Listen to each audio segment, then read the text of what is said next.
the corner, Berry. Rick Berry has not missed a free throw against Washington. Now it is Berry. Back to Clifford Ray. Goes to Rick Berry. Golden State getting that ball moving. Intended for Berry. Berry, look at that pass. Rick Berry, look at that shot, would you? You want answers? I think I'm entitled. You want answers? I want the truth. You can't handle the truth. Berry wants to make a move and three. There's a Berry. He's got his shot. Okay, that's right. It's Rick Barry here for the Rick Barry Show with Cyrus Saatsaz, my partner in crime, the Surfman himself. We've had a lot of fun doing this for quite a few years. Just nothing super serious. We just kind of do it at our whim, but it's kind of fun to follow my old team, the Warriors, and to talk about other things that are going on in the world of sports and in the NBA. And of course, the big talk right now is LeBron going to pass Kareem and everybody, illustrious career. Hey, if you could play 20 years and you could take enough shots, you could score points. I can tell you that. But he's a hell of a player. There's no question about it. And I love the fact that he's also a great assist guy as well and unselfish. In fact, I just saw something about getting into a thing with the Mad Dog one time years ago that he's on TV about saying that. And there was another guy, too. There was one other guy that did it. This wasn't the Mad Dog that I got into, but LeBron making the pass out to Kyle Korver one time. And everybody was making a big deal. He should have shot the ball. That was just stupid. He did exactly what he. So we had a lot of discussions about crazy stuff like that.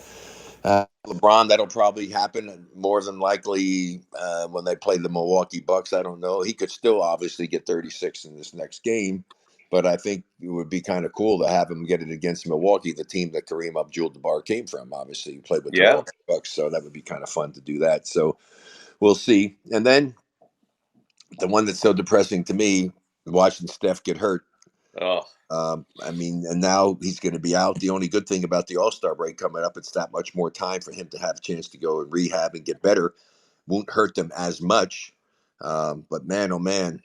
The Warriors without Steph Curry are not the same Warriors basketball team. I think even though the 11 games he was out, they did go 6-5. Yeah, exactly. Good stat. Which is pretty impressive. And again, guys have got to start stepping up. I mean, I think I'll just use this one. I can't resist it. The grass has gotten a little greener for the Golden State Warriors. Why do you say that? Why do I say that? Yeah. Okay, we have Draymond Green. JaMychal. And JaMychal Green. And the second Green had a hell of a game the fourth quarter. Yes, he did. And, he got a chance to play. If you read, I read about what he had to say, interviewed before this game. And he took it upon himself. And I really respect and admire this.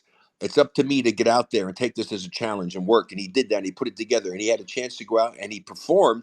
And he did well, which no question is going to earn him more time on the court. And if he can continue to produce at a high level, he's going to get even more playing time. And that's what we need. We need guys like him stepping up, putting forth the effort, working hard at it to get to the point where they can help this team win basketball games. So God bless him for that. And I was happy for him. How happy were you that calf injury didn't keep Draymond out? I was freaking out. That could have been it. Yeah, for sure. I just wish, because I gave the staff a bunch of these really great sleeves that I promote all the time. And I don't think they've ever given it to him, because when I saw him and talked to him at All-Star, he didn't know anything about it. And I left a whole bunch with the trainer there. He needs to put that on and try it, because it can't hurt him, and it could help him a lot because it's got kinesio tape built into it. It's a terrific product. And I hope that somebody's listening, Warriors, guys, you got some stuff there. Let Draymond try these things. Yeah. Be preventative. Don't wait till somebody gets hurt to do something, which could help them get better quicker. But head on beforehand to hopefully not get an injury. That would be the best. So anyway, but Steph is, obviously going to be out for a while. How long? Who knows? And then we're back to the same old thing. I feel like Groundhog Day again. Here we are. The Warriors are there fighting to get around the 500, holding their head up, doing a good job with Steph's out, worried about that. Now we have to do it all again. Okay. And it's the same story, right? We need to get the bench guys to step up and play. Fortunately, we had JaMychal do that in this last game, but we have other guys that have got to do it. And they all have to maintain a high level of performance in order for them to play. And I can tell you right now, just probably one of the most unsung heroes, and he's gotten some of his just due, I think. Kayvon Looney is such a good, smart player that works his tail off, knows his role, And just, I mean, you got offensive rebound he got was a huge rebound for them the other night. But I just love the way he works at it and does what he needs to do. And he's the perfect Dirty Harry, right? The line. A man has to know his limitations. Clint Eastwood, right? And Kayvon Looney knows his limitations. Yeah. So I love that about him. Absolutely, sir. So and just to add on to the Steph Curry thing, I'm going to tell people who are watching this, don't panic. When I was watching the play live, I don't know if you're watching the game. It was a nationally televised Saturday night marquee. I love that ABC started doing that a couple years ago, the Saturday night games, because usually we're accustomed to the Sunday afternoon games, but now they're adding Saturday night. But if you watch the replay, like it just look, Rick, look, you play a lot more than me, obviously, but I played a long time. And bumping knees is one of those things. Like, one time I bumped knees and it hurt so bad. It was a good 2-3 weeks where it was stiff. It was sore. And that's what happened, you know. And for some reason the Warriors added some weird description to the Oh, injury. no, no, no, no, no, no, no. They said he has partial tears of his ligament. That's severe. Well, but to be clear, but have you ever heard in your life of? And sorry, I'm moving the phone just so I can see my screen.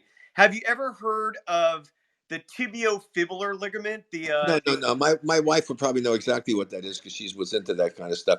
No, but the bottom line of it is that he suffered some injury, nothing of a major thing that requires any surgery, but it's going to take time. Like two It weeks. takes time for this kind of stuff to heal, and it's not like it was a bruise that he hit knees and did stuff, and he got a bone bruise. He has some torn ligaments. That's the part that I wasn't so thrilled about, but hopefully they will recover quick enough to get him back, and the team will maintain a level of performance to keep them there in the playoff hunt. Because if they can do that and get things back in order again, and still the same stuff, I just feel like I'm a broken record here. If the other guys will just start to step up and play the things they're supposed to do. Kaminga showed some signs with the other game with the 4 3-pointers. Hey, if he can get himself just to be a 33%. That's where he's at right now. Yeah, that's what I'm saying. That's what I mean. Yeah. Get to 33%. And this is what he's done with the big game he had there. That makes him valuable. But my God, the athleticism that he has and the way he can finish going to the basket. So he's showing some signs. But again, the consistency of it is what you need to have from these guys. And, I don't know what's going to happen with Moody. I really thought that Moody was going to step up and have a really nice season, but he hasn't really done anything. Well, Rick, if he plays, maybe he would. I Well, mean, how can? I agree with you. You can only learn so much by sitting and watching. Yeah. You got to be on the court. You got to get to play, even to the point of, I mean, let him go down to the G League team. Let him go play down there and see what he can do in Santa Cruz and give him some minutes on the court. I mean, that was Yeah. one of the best things that happened that they did. With Poole. I mean, we talked about Poole 2 years ago. I said, what the heck? I mean, he's Yes. taking the worst shots. I mean, what is he doing? I mean, Well, and he went down there. That was a wake up call for him, and he made the most of it. And that's the opportunity. That's why you have the G League teams for situations like this. Give the guy the chance to play, get some confidence, and boom, boom, boom. Then you can bring him back up. Somebody gets hurt, you got a guy coming in who's in great shape, ready to step out there and maybe take advantage of the opportunity that's presented to him. Hopefully, it's not because of injury, but maybe somebody's not playing well. Somebody's sick for a day. Somebody's gets foul trouble. That's the whole thing. You always, as a player, have to be ready. I mean, I know it's easy. They said, "Oh, that's easy for you to say because you played all the time."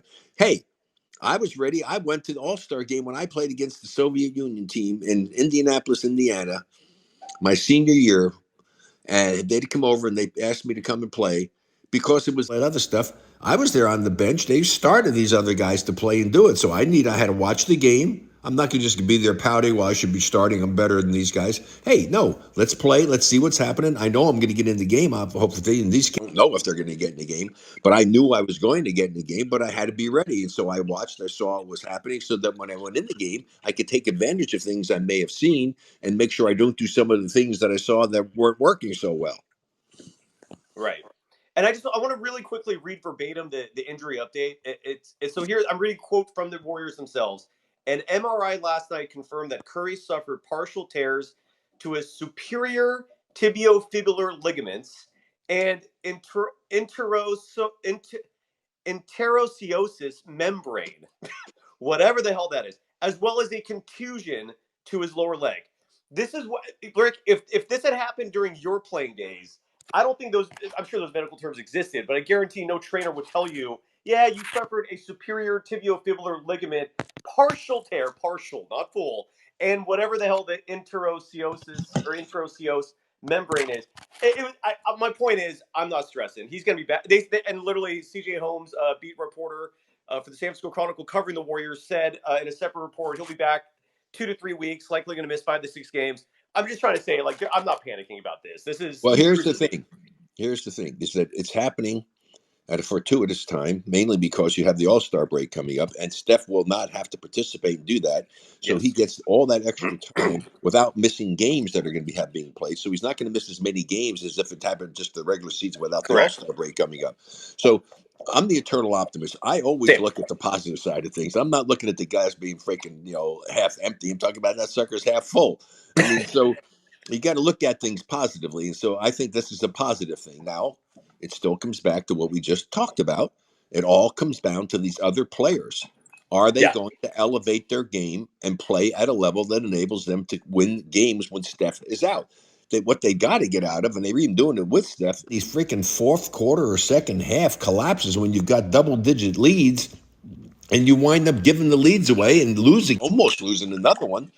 I mean, when you get people down, this is the part that players have to understand. This is why I kept telling you the hardest thing for a player to learn how to do in any sport is to stay focused all the time. Right. The only reason that happens when they lose leads and things happen is guys have lost their focus. They stop doing what they did to get the lead. And what I try to tell players when I was coaching is that whatever you did to that point, you have to focus even more because the other team's coming at you with everything they have to get back in that damn game. And if you don't increase your level of performance, they're going to chip away at that lead. Right. And so that's why you have to go out and play as hard or harder and more focused. Not the hardness isn't it? It's the focus part. Because if you're not focused, you're half a step late. Boom, there you go. Then you make some turnovers and they take advantage. They get a guy gets hot. All of a sudden he's knocking in threes. Next thing you know, your 15-point lead is 2. We see it happen all the time. Happened to the Warriors again. How do you so Rick? You think the lack of focus late in games is that a coaching thing? Do you think the coaches? No, a coach can't tell a player how to stay focused. I mean, he could just see that if he's not focused, to get in his head, have a signal. Come on. I used to here tap my head. I point the guy out. I say, Cyrus, think, get your head in the game. That's the sign. That's the sign that I used to use to my players to do it because, hey, if I had something that I could do and I had a coaching technique or something or a miracle elixir that I could sell to keep people focused, I'd be a trillionaire. Yes, you would, sir. I could use some of those trillions right now. The Jordan Poole thing is weird because what I keep trying to tell people. Let me know if you agree or disagree with this, Rick. What I keep trying to tell people because Jordan Poole is a lot of fans are not happy with him. It's the turnovers. It's the sloppy play. His 3-point shooting is not great. I think it's like a 32% right now, which is below the Mendoza line you routinely talk about of 33. But at the same time, when you look at his numbers year after year after year, he is progressing. It's not a linear, straight up shot, type of progress. But he's scoring over 20 points a game. I think he's averaging 20.8 right now. Before last night, he had a horrible game last night. I think he had 3. What are your thoughts on Jordan Poole? Like, I think ultimately he's going to be fine. These are the bumps and the lumps that come with a player like him. He's only 23. He doesn't turn 24 till after the season. But I mean, from your perspective, is Jordan Poole fine and this is just par for course, or is the lapses that is going on, is that concerning for you? Well, the biggest thing is young players, it's the hardest thing, again, to stay focused all the time because when you're not focused, you'll make the kind of mistakes that he's making. And that's where focus comes. That's where experience comes in to learn what it is that I need to do and get, again, back to the one word that I use so frequently, which is consistency. Right. As a coach, you want, and as a teammate, you want your player to be consistent. I was told when I first was coming into the pros by my college coach, who was my father at one time, Bruce Hale, a great college coach, pro player in his own right, said, remember, in this 80-something game schedule, you're going to probably have 10%. You'll have 8 games where things are just not going to work the way you want them to work. Right. Okay, so you have to be able to be prepared for those games. But in those games, you can't get your head down. Well, I'm just one of those. No, what you do is you stay even more focused. If the shot's not going, go and play better defense, help defense. Go and get some more freaking rebounds. Go and create some opportunities for your teammates. Be a positive force on the court.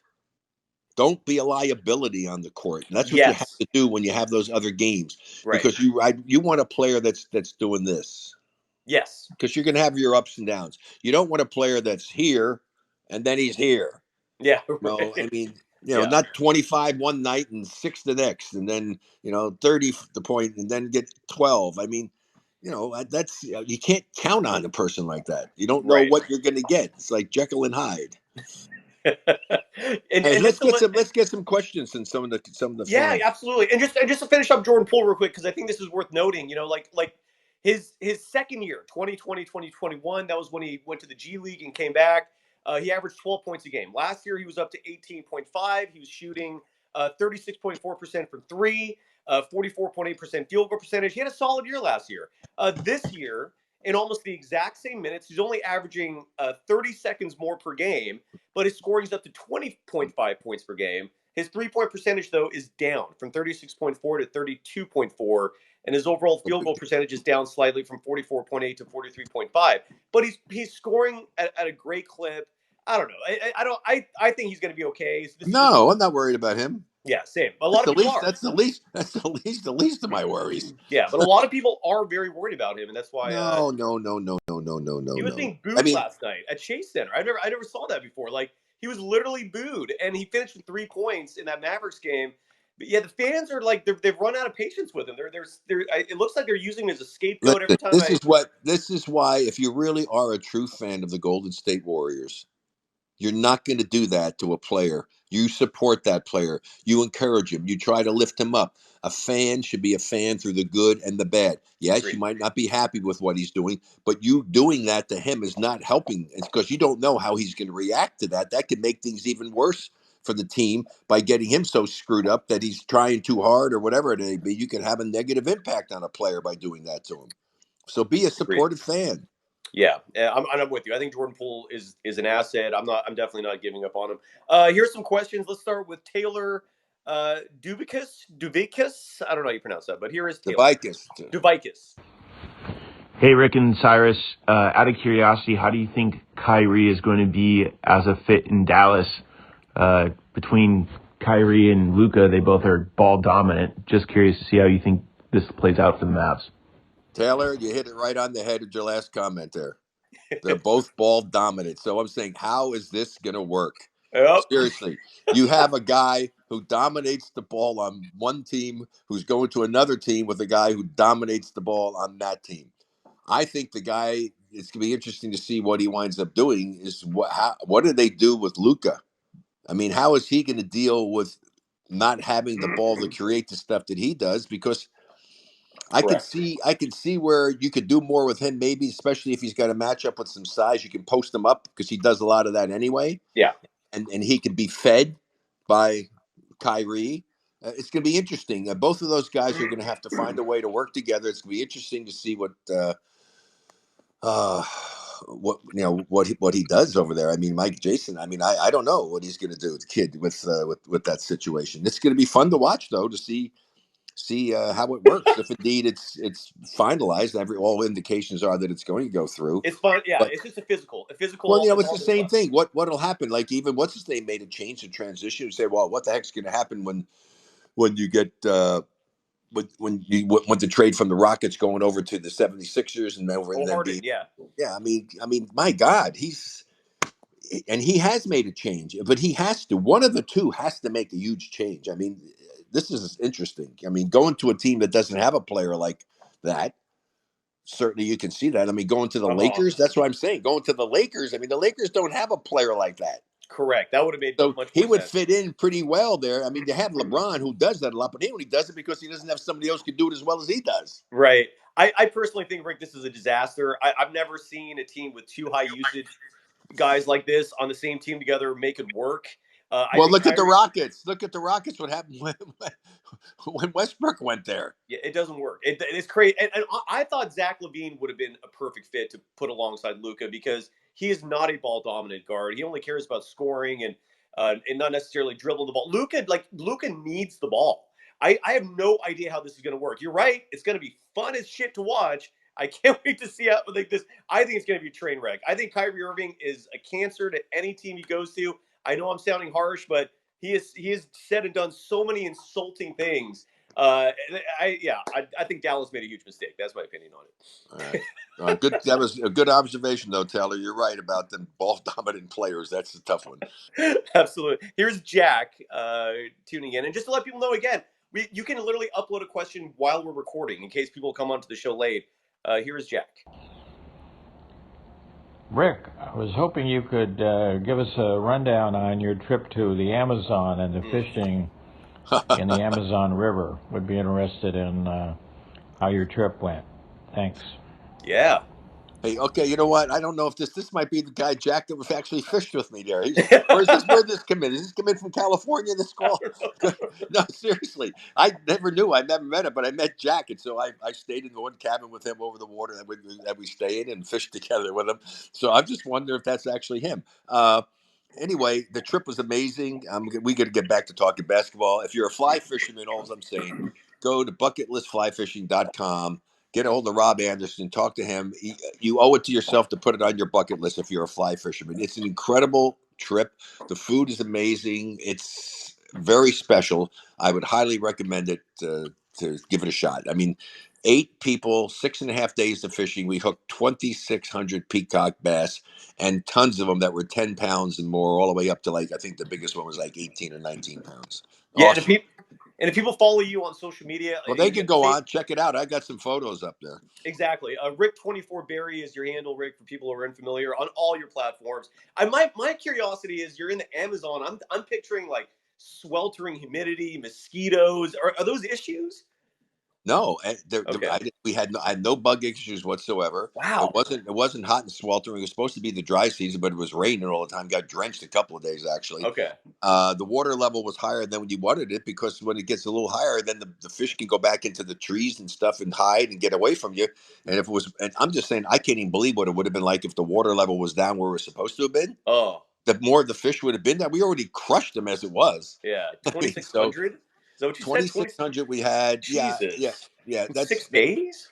Oh, six. Yeah, just think 8 people, 6 days, 2,600. You divide. I mean, that's crazy number. That's like everybody catching like 80 fish a day. Yes, I was thinking it's a lot of fish. No, it is. It's insane. And the food, unbelievable. I had piranha soup, which was absolutely delicious. They even had a satellite thing they hooked up and using WhatsApp. I was able to talk to my wife every night in the middle Yeah, we of the jungle. messaged. Yeah, we were messaging. I didn't understand how you did that. Wait. What is piranha soup? Does that compare to anything? Well, it's just take the piranha fish. They use the meat from the piranha fish and put it into piranha soup.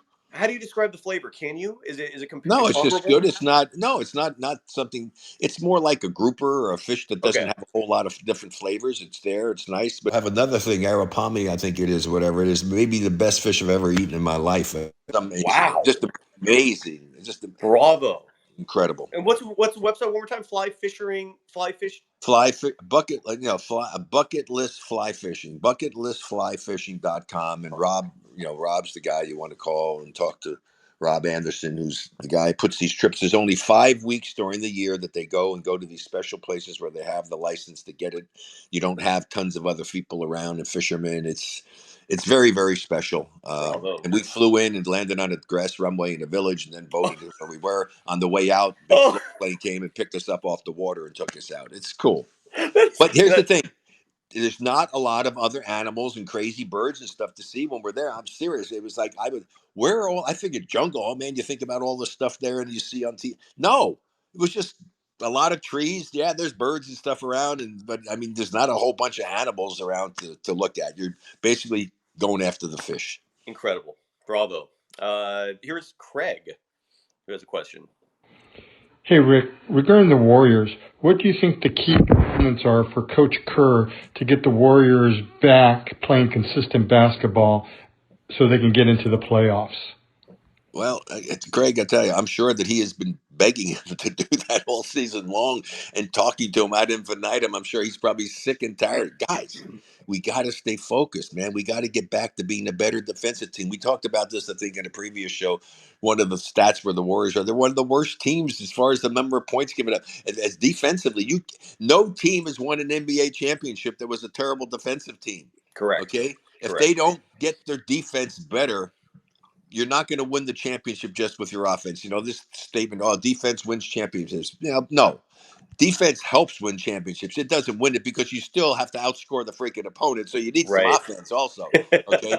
But without defense, that's the I would say without the good defense, you're not going to be a champion. Yeah, the Warriors are 26th out of 30 teams in terms of points given up per game. Thank you. I mean, you're not going to win an NBA championship if that's your defense. That's what they have to get back to doing, and the wins will come with it. But if they don't improve their defense and they get to the playoffs, it's just a matter of when they're going to get knocked out. Yeah. And they got the second best offense in terms of scoring, 108. Well, that's what I'm saying. This is why I said you can win. You don't have to be the best. But I've never seen, especially since we've so statistically oriented now, I have never seen a team that was not in the top 10 win a championship. I don't even know if it's gone out of the top 5. That's brutal. What are your thoughts on Patrick Baldwin Jr., the rookie? His shooting form is beautiful, in my opinion. At 6'10", I feel like he's an asset. But Kerr will use him one game. I feel like 5 to 10 minutes a night he could help. Kerr will use him sometimes. We'll see him DNP'd a bunch. News just dropped. He's going back to Santa Cruz. Have you seen the kid, and what are your thoughts on him? No, I really haven't seen him, had an opportunity to look at him. But, I mean, as I say, for me to go ahead and like all the talking heads usually do, I mean, oh, yeah, he needs to do this, and Coach Kerr needs to do that, the coach needs to do this. They ought to fire his ass. I mean, first of all, if you're not there on a daily basis and you see the player and you see his work ethic, you see what he's doing in practice, and you're seeing what the other guys are doing, and you have your game plan. You use your personnel in the best way possible. It's pretty hard to be a severe critic of Steve Kerr, Yeah. who's had the success that he's had in doing just that, because one of the keys to the Warriors' success has been that he's had a nice bench that's been able to hold it. You got a lead, you can hold the lead, or sometimes behind even help get back into the game sometime. Mm-hmm. And so he has done a great job with that, along with Bob and the people that they have brought in. That's one of the reasons they've been successful. That's why the San Antonio Spurs are so successful. They had a coach, right, in Pop, working with R.C. Buford, the GM, with a great relationship, doing stuff, and they were able to maintain a super high level of performance and competition for an extended period of time, just like Jerry West did back down when they had the Lakers doing their thing. That's what it takes. And so right now the Warriors have that combination that's worked exceptionally well for them. They've been the leader in that in this last the last decade or last 10 years. So who the hell am I to be sitting around criticizing Steve Kerr about what he's doing? I mean, he's pretty damn smart. Well, he knows what he wants to get done, and I'm sure he's saying the right things, but the players have to go out there and get the job done. The last time I checked, Steve didn't turn the ball over. He didn't miss a shot. He didn't foul somebody with a stupid foul, right? Well, Rick, I think it would be appropriate if I said, who the hell am I to criticize Steve Kerr? You, I think, have some grounds to base on in terms of yes, and I can do it based upon what I might be seeing there, but right. I'm saying what I'm seeing there isn't necessarily indicative of the whole story. Well, but this, I'm glad you brought this up. I think now's a good time to bring this topic up, which is that R.C. Buford and Greg Popovich. I don't remember R.C. Buford ever being on the last year of his contract. I don't remember ever reading. There was a story that came out 2 weeks ago. I don't know if you read this. 3 credible journalists with the Athletic, using their sources they have within the team, wrote a whole story on how Joe Lacob is taking on a much more hands-on approach to personnel decisions. He supposedly has like this room now where he has this huge draft board and has his own war room and his son Kirk Lacob is has a huge role with the team. You've said before, and I agree with you, and I've asked other people, and the sentiments are shared, that a GM like Bob Myers to be on his last year, that's a sketchy scenario. That's not normal. And then now there's reports coming out that basically insinuate what I feel like has been going on all season, which is this proxy war between Steve Kerr and what he thinks is best for the team. And I think Bob Myers is more on Kerr's camp. And then Joe Lacob, who drafted these lottery picks, I guess I'm asking, what are your thoughts on this? This seems very unprecedented. I don't see a lot of history showing this level of. But then again, Jerry West left too, so I don't know. I mean, your thoughts on this whole proxy war, because it's real. It is actually happening. Your thoughts? Yeah, well, it doesn't matter what I think. It's what they think and what they wind up doing. I mean, it's what Joe Lacob thinks. He's the owner of the team. He can do Yeah, what the hell he damn well pleases, as we yeah, know. We've seen Jerry Jones. We've seen other owners and the way that they've conducted themselves in doing it. yes, It seems to me that the ones that have the most success are generally the ones that let the people they hire do their damn job. I mean, so correct, that's all I would say is that, correct. I mean, and if you're not happy with what's going on, you have a discussion, boom, you can make a change. But all of a sudden now, to hear if that Joe all of a sudden is going to be the new Jerry Jones, I mean, I don't know. I mean, and if he does that, then I don't see Dallas having been real successful for quite a while with that 20, scenario. So 27 years, yeah, 27 years, it's no been a long championship. time since they've done anything of any great Yeah, significance. So yeah, that's. I hope they work it out. I hope it doesn't get to be a detriment because they pulled off some miracles. I mean, really have. And without the injuries and some of the other things that took place, I mean, they could have been so dominant, would have been ridiculous. But it's been a fun ride. Uh, I think of all the championships that Steve Kerr did and everything, last year was probably the best one. I mean, talking about the talent he had and what was going on, and to be able to yeah, take that team and get that team to win the championship, I would have to think that's his most enjoyable accomplishment as a coach, to be honest with you. yeah. Last year was incredible. Absolutely right. Do you So want to hear from a user called Double Play? They didn't give their real name. it's okay. Let's see what Double Play has to say. Hey, Rick. Back when you played, who did you fear the most? Which player did you respect and fear the most? And also, which coach in the league impressed you the most? Mm. Thank you. Mm. Okay. Well, he should have been triple play because he had three questions. So, first of all, I never fear anybody. What the hell? I'm fearing anybody on the basketball court. They better be afraid of me. Uh, no, that's not even in the equation. Love it. Love it.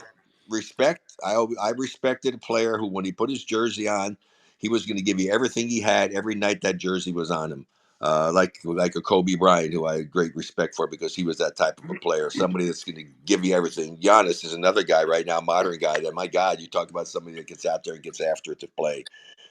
So anybody that's doing that, in my respect, Steph Curry right there at the top. I love watching Steph Curry play. Klay Thompson, same thing.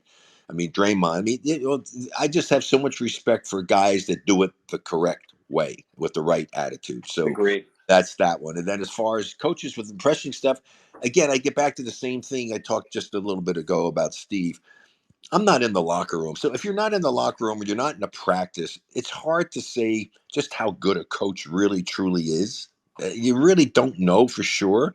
You can watch some things as a broadcaster. If I were doing it and I'm going to watch some things. The subs he makes, how does he react to when this guy comes in? Does the coach, the player that came in, is he changing the tempo? Especially back in the days when they had the little guys and they bring the Muggsy Bogues and the Spud Webbs into the game. See how the reaction is to that. But even now, it's the same way of the matchups. It's a matchup. It's like a little bit of a chess game. I'm going to move my guy over here and see what happens as well. What does the team do to respond to that? Is he hurting you? Well, if he's hurting us, how do we react to that? So all these little subtleties are taking place during the course of the game. And as you're watching it, like I would always have my assistant coaches talking to me all the time. Talk to me. I said, I hear you. I may not say anything to you, but I'm hearing what you're saying. If you see something, I want to make sure I'm seeing what I need to see. And you take all of that input. You're almost like a computer. And look at it, all goes down, and then try to see what the hell comes out of your brain, and hopefully it's the right thing to do. I mean, and it is. I mean, that's just what has to be done. And coaches need to be able to do that. And then sometimes when I was broadcasting, I remember talking to him, man, he needs to call a timeout right now because as a player seeing stuff, man, you got to get this act together and see if he calls a timeout or not.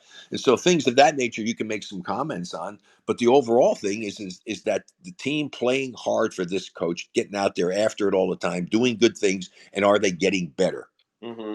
Are they getting better? The wins and losses as a general manager or as an owner, yes, critical fans look at that. That's not the determining element as to what's happening with your team. They may not have the wins that you'd like to see them have, but they may deserve more than that. But they're getting better.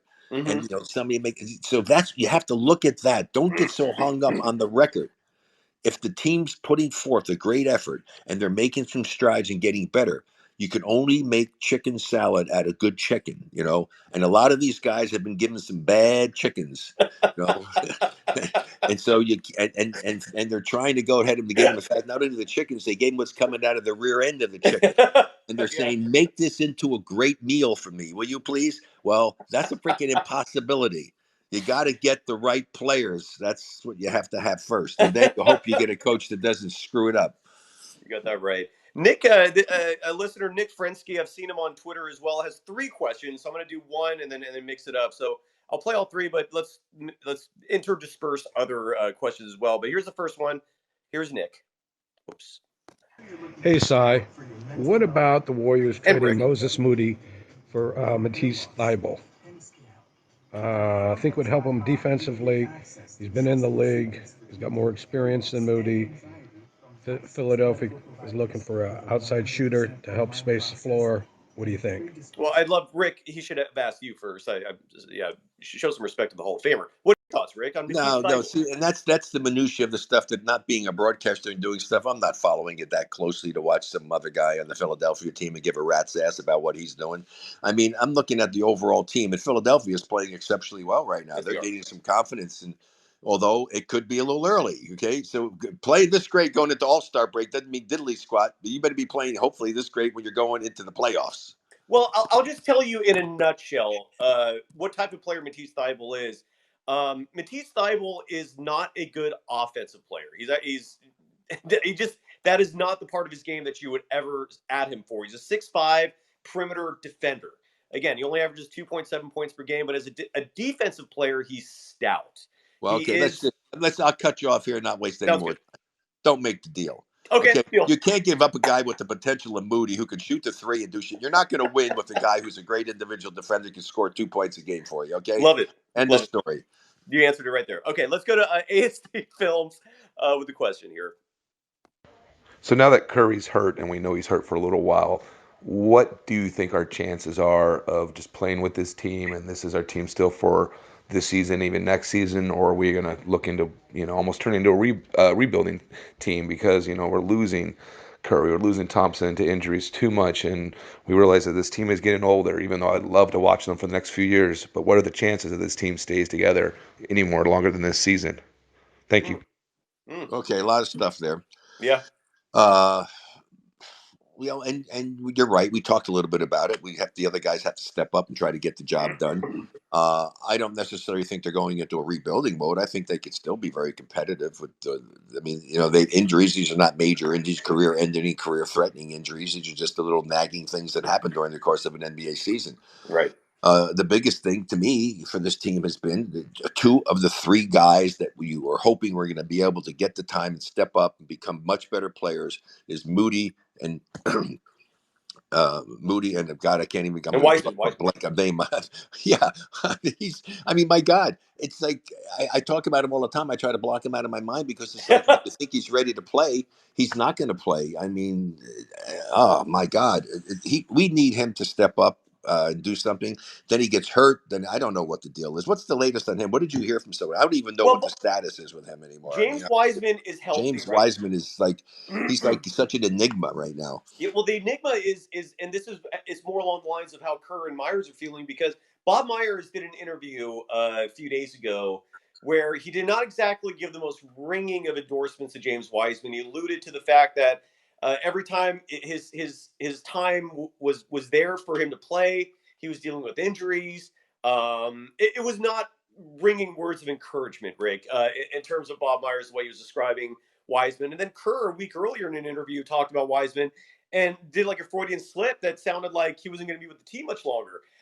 So I look, it's a mystery. It is a huge mystery. They've said JaMychal Green, his good play is the reason why Wiseman's not getting minutes. But he's healthy. It's a mystery. I'm with you. I wish he was getting minutes myself. And the fact that him and Moses Moody are getting these DNPs and they're racking these up makes me wonder if maybe they're on the trading block and they're saving them, because if either of these guys suffer a serious injury, all their value is gone. At least right now they have value in terms of trade. But it's a mystery, Rick. I think we're all perplexed. It'll be interesting to see what happens in the next couple of days before the trade deadline.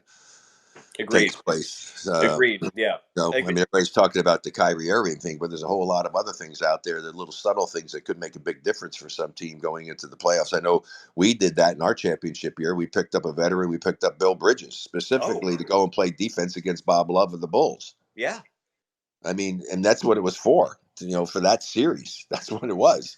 And so those are the kind of things. I mean, I know Clifford Ray told me, he wound up getting P.J. Brown for the Boston Celtics when they got that championship, when they finally did one with Kevin Garnett. I mean, Right. so Right. yeah, and that one of the big why a veteran guy that somebody knew and you can count on came in, did a terrific job for him. I mean, and then other guys stepped up. The rookies stepped up, and Clifford helped get some of the other guys to play much better basketball, and Big Baby and some of these other guys, and Kendrick Perkins while he was there. So that's what it's about. And I'm not seeing on a consistent thing.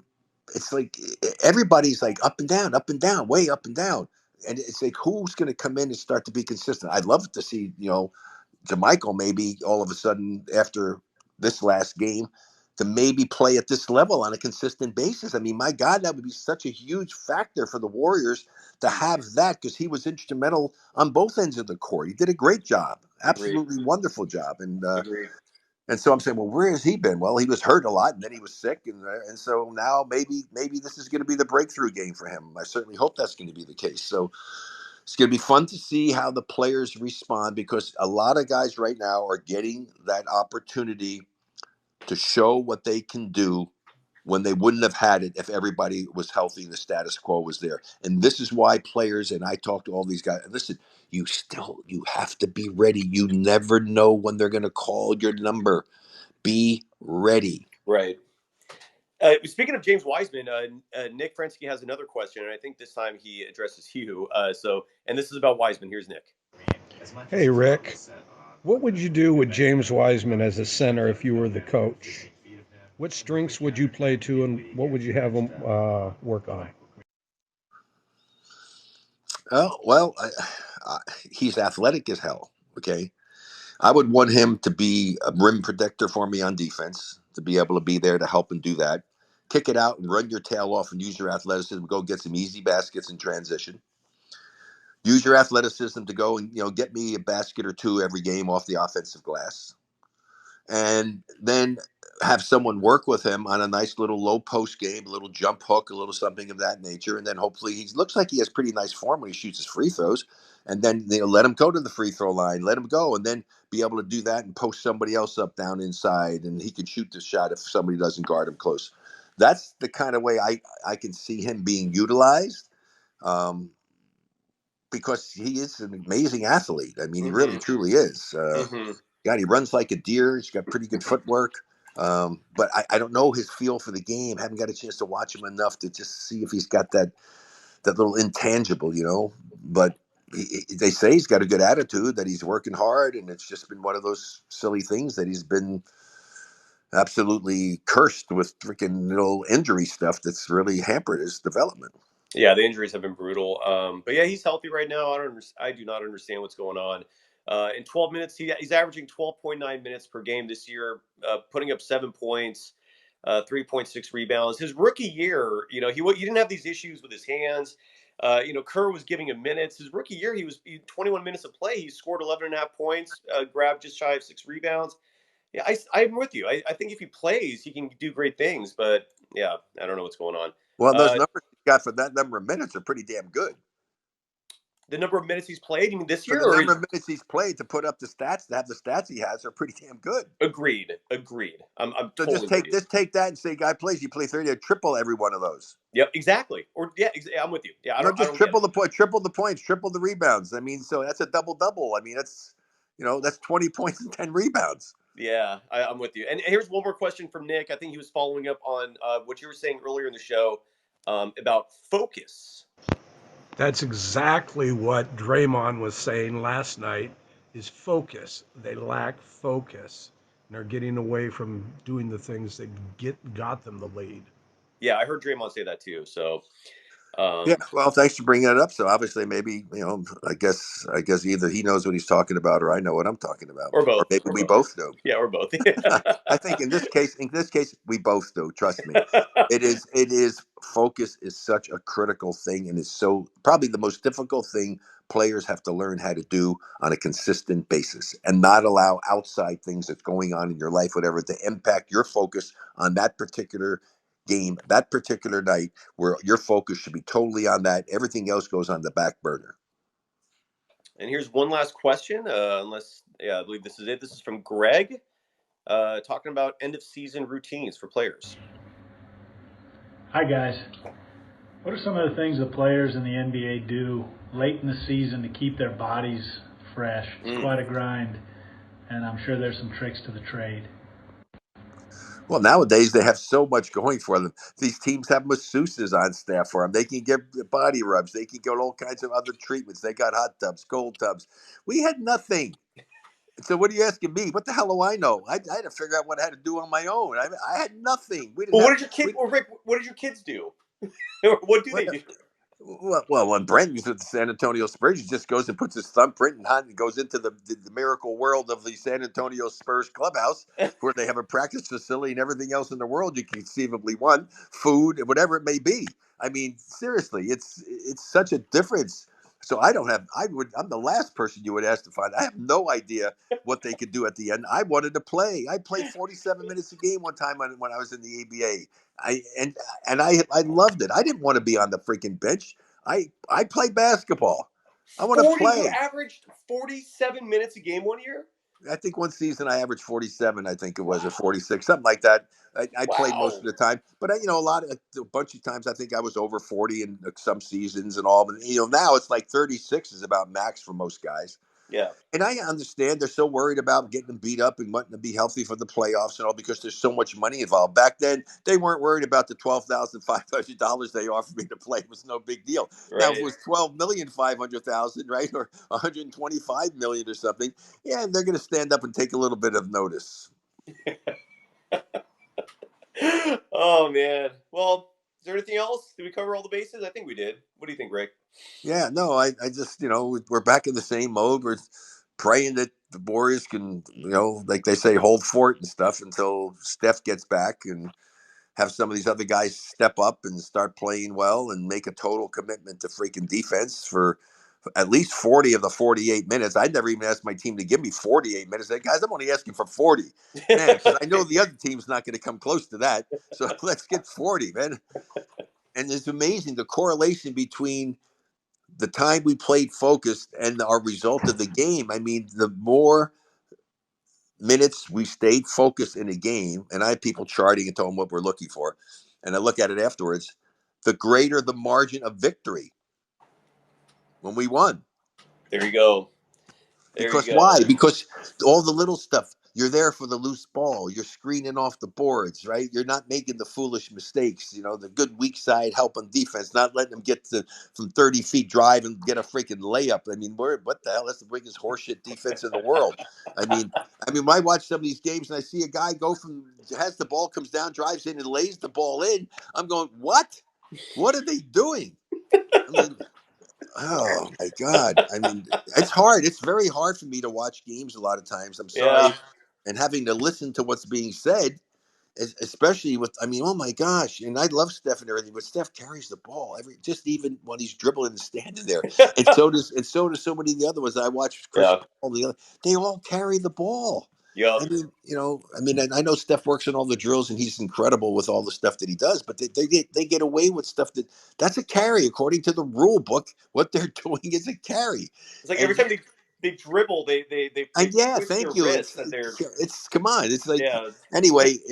It is what it is, and I just have a hard time watching it when they don't make the calls, and I just love it when I see them sometimes making this moving screen call, which basically that's the whole thing, is that a screen is a stationary object. He's not moving. It's not a movable screen.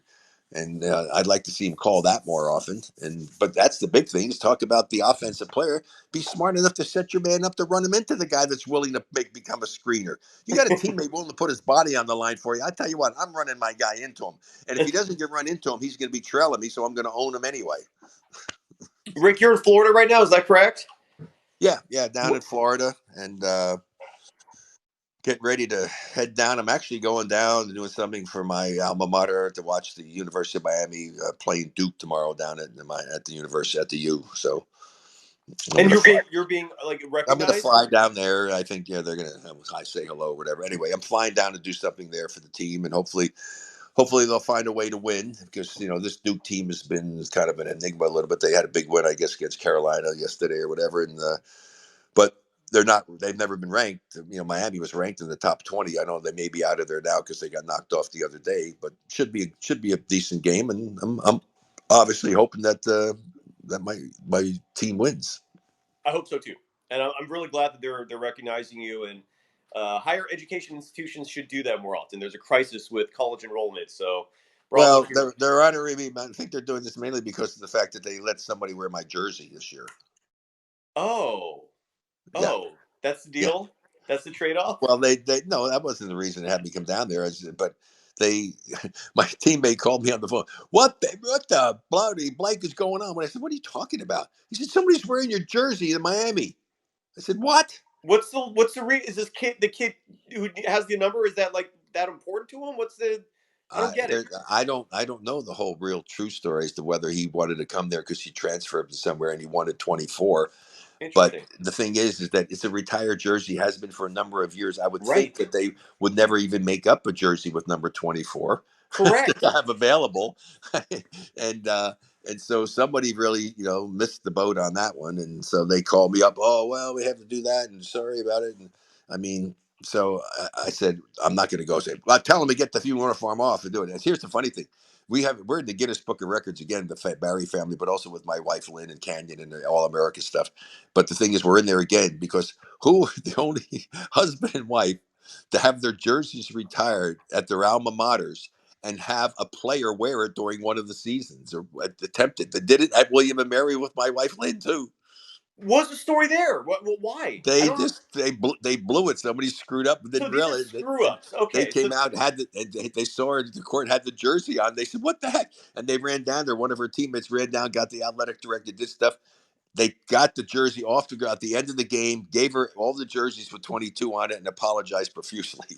In my case, it wasn't even they just hadn't freaking thought about it until my teammate made us think about it. And so then they called me and I said, well, hey, listen, he said, well, we could do it. We'll put a patch on you with your name and the number on this jersey and doing stuff and all, because I said, look, here's the deal. I said, no, you took all your pictures. You had the thing with 24. He's in this thing. He said, look, let's just do this. Fine with the patch. Let him do it for this season. And then that's it. That player better be kissing your ass when you're there for wearing your number. I mean, the only way I would have let that go, if my son had gone there, I would have let my son wear it. Right.